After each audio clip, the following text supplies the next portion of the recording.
Mga bro, mukhang seryoso na talaga ang Japan sa kanilang alok para sa Philippine Navy.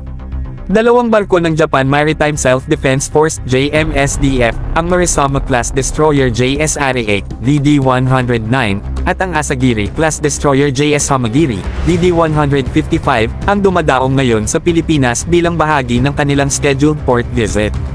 Ang presensya ng dalawang powerhouse destroyers na ito ay malinaw na pahiwatig na hindi biro ang defense cooperation sa pagitan ng Japan at Pilipinas. Aba, hindi pa nga lumilipas ang ilang araw matapos iulat na handang mag-alok ng destroyer ships ang Japan sa PN, heto at may kasunod na agad na hakbang. Kung ito'y hindi pahiwatig na seryoso sila sa kanilang alok, ewan ko na lang. Mula sa mga OPV hanggang frigates at ngayon, posible nang magkaroon ng destroyers ang ating Philippine Navy. Ito ang mga ganitong klase ng partnership na dapat natin yakapin mga bro. Ang pagkakaroon ng sariling destroyer ships ay isang malaking hakbang patungo sa mas malakas at mas modernong Philippine Navy.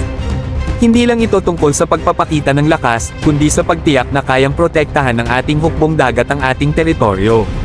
Tandaan mga bro, hindi na sapat ang maliit at limitadong asset sa isang panahon na parami ng parami ang hamon sa ating maritime security. Kung tuluyang matutuloy ito, hindi lang natin ma-upgrade ang ating naval fleet, kundi lalo rin nating mapapalalim ang ating defense cooperation sa Japan. At alam naman natin, mga bro, Japan is a trusted ally pagdating sa seguridad at teknolohiya.